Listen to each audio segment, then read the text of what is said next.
Hello बच्चों, मैं हरेंद्र कुशवाहा, आपका टॉप एजुकेशन चैनल में स्वागत है। और आज हम लोग बिहार बोर्ड क्लास 10th का पोइट्री सेक्शन का 8th लेसन पढ़ेंगे, मार्था। बच्चों, मार्था यह एक लड़की का नाम है जो कथावाचक है। और बच्चों, यह एक पोयम यानी कविता है जो वॉल्टर डे ला मेयर द्वारा लिखी गई है। तो बच्चों, यह पोयम पढ़ने से पहले हम लोग वॉल्टर डे ला मेयर के बारे में जानेंगे।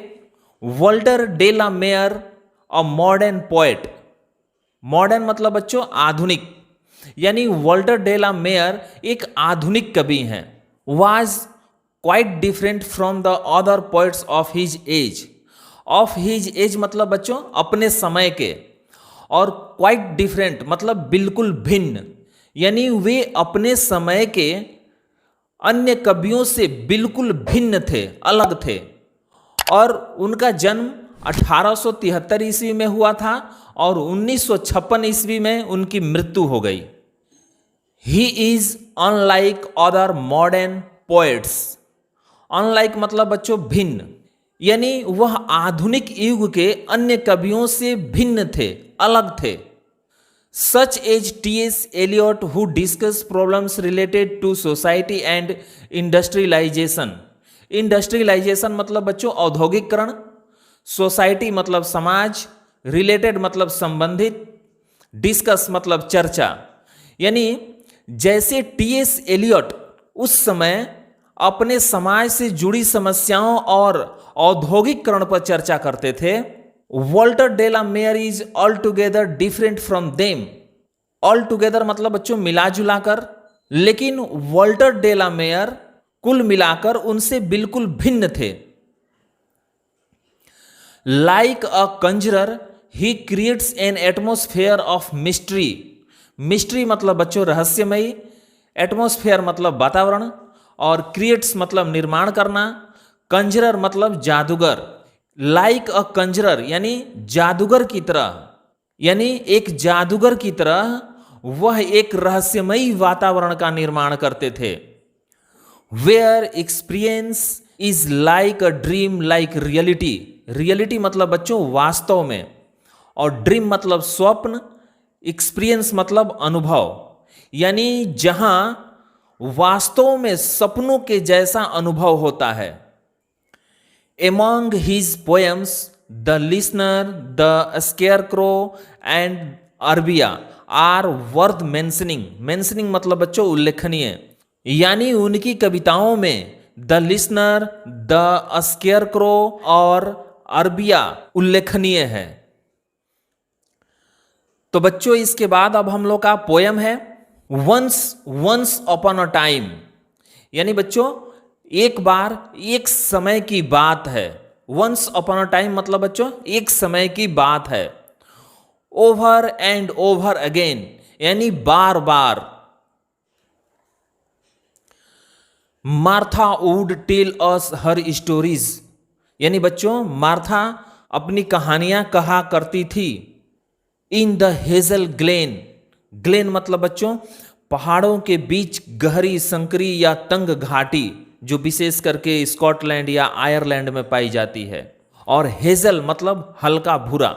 यानी बच्चों इस कविता के फर्स्ट स्टेंजा में कवि कहता है कि मार्था नाम की एक लड़की थी जो हल्के भूरे रंग की संकरी घाटियों के बीच बार बार अपनी कहानियों की शुरुआत वंस अपॉन अ टाइम से, यानी एक समय की बात है, से करती है। तो बच्चों इसके बाद अब हम लोग का सेकेंड स्टेंजा है। Hers were those clear grey eyes. Grey मतलब बच्चों भूरा, क्लियर मतलब बिल्कुल साफ, यानी उसकी आंखें बिल्कुल साफ भूरे रंग की थी। यू वॉच यदि आप उसे देखते हैं, and the story seems told by there beautifulness. Beautifulness मतलब सुंदरता। यदि आप उसे देखते हैं तो ऐसा लगता है जैसे मानो उसकी सुंदरता ही सारी कहानियां बयां कर रही है। सिम्स मतलब बच्चों लगता है। ट्रंकिल एज ड्रीम्स। ट्रंकिल मतलब बच्चों शांत, और ड्रीम मतलब स्वप्न, यानी जैसे मानो बिल्कुल शांत मुद्रा में कोई स्वप्न देख रहा हो। यानी बच्चों इस सेकेंड स्टेंजा में कवि कहता है कि मार्था कि आंखें बिल्कुल साफ भूरे रंग की थी।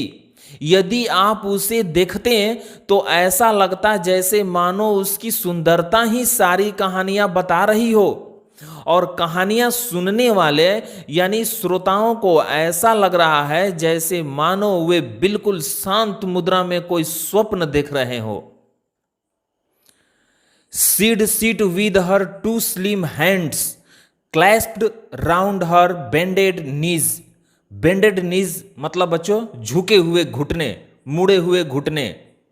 क्लैस्प मतलब पकड़ना, स्लिम मतलब पतला, सुंदर या छरहरा, और सीड मतलब बच्चों ये सी और वुड का शॉर्ट रूप है, यानी वह अपने मुड़े हुए घुटने को अपने दोनों सुंदर छरहरे हाथों से पकड़कर बैठा करती थी।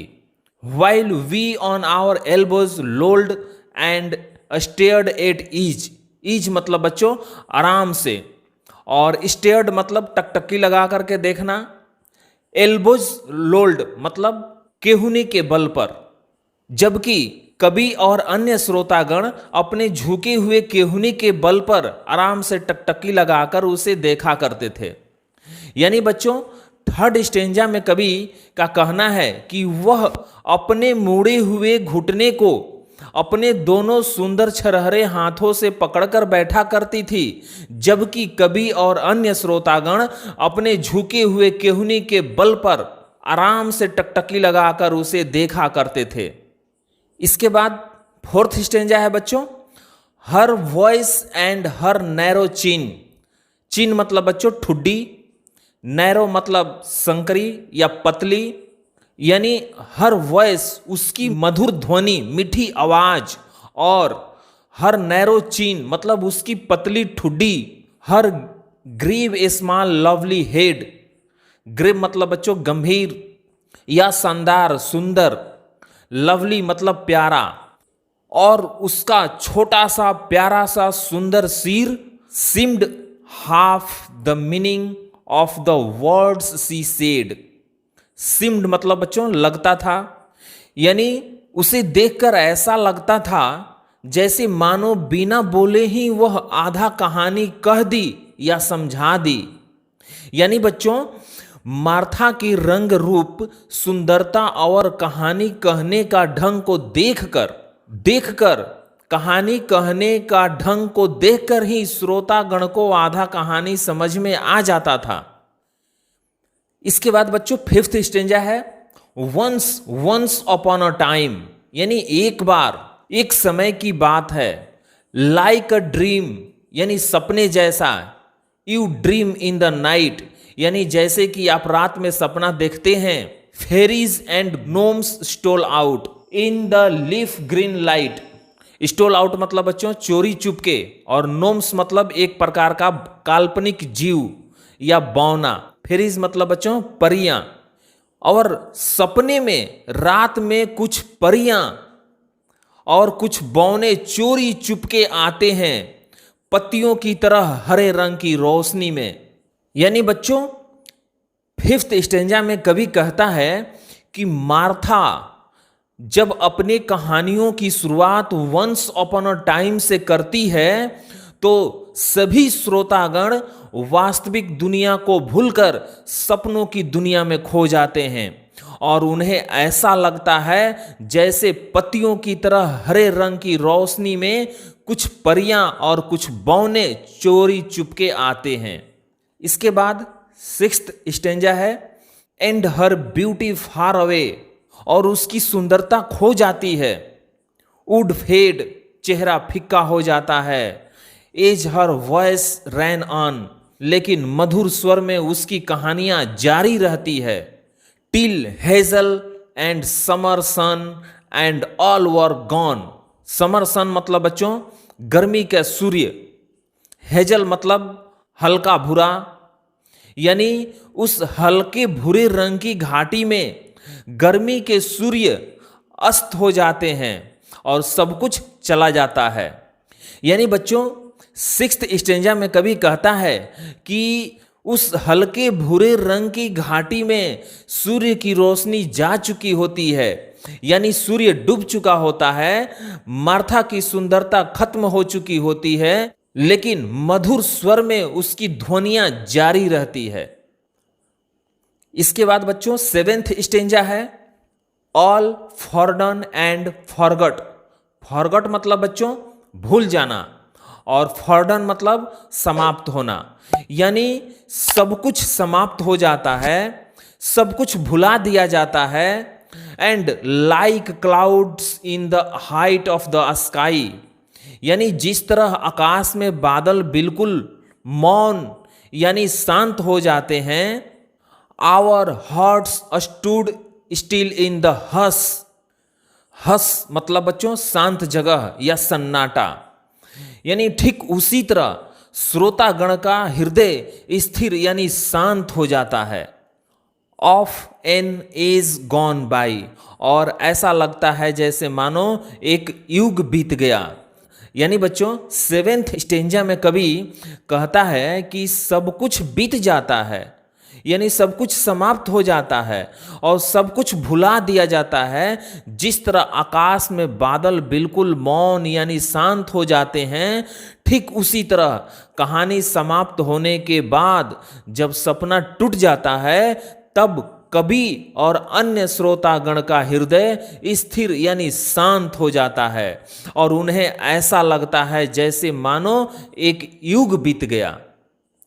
तो बच्चों, इस कविता के माध्यम से कवि मार्था की सुंदरता और उसके कहानी कहने के सुंदर ढंग और उसके तौर तरीकों का वर्णन करता है, जिसे देखकर श्रोतागण सपने में डूब जाते हैं और कहानी खत्म होते ही उनका सपना टूट जाता है और उन्हें ऐसा लगता है जैसे मानो एक युग बीत गया और वे एकदम स्तब्ध रह जाते हैं। तो बच्चों, ये था हम लोगों का पोयम मार्था। यदि पोयम समझ में आया हो तो वीडियो को लाइक और शेयर करें और इस चैनल को भी सब्सक्राइब करें, ताकि मैं जो भी वीडियो बनाऊं आप तक आसानी से पहुंच सके। यदि समझ में न आया हो तो वीडियो को पुनः चालू करके देख लें, और यदि कोई सुझाव हो तो कमेंट बॉक्स में कमेंट करके बताएं। तो बच्चों, आज के लिए बस इतना ही। फिर मिलेंगे नेक्स्ट वीडियो में नेक्स्ट चैप्टर के साथ। तब तक के लिए धन्यवाद।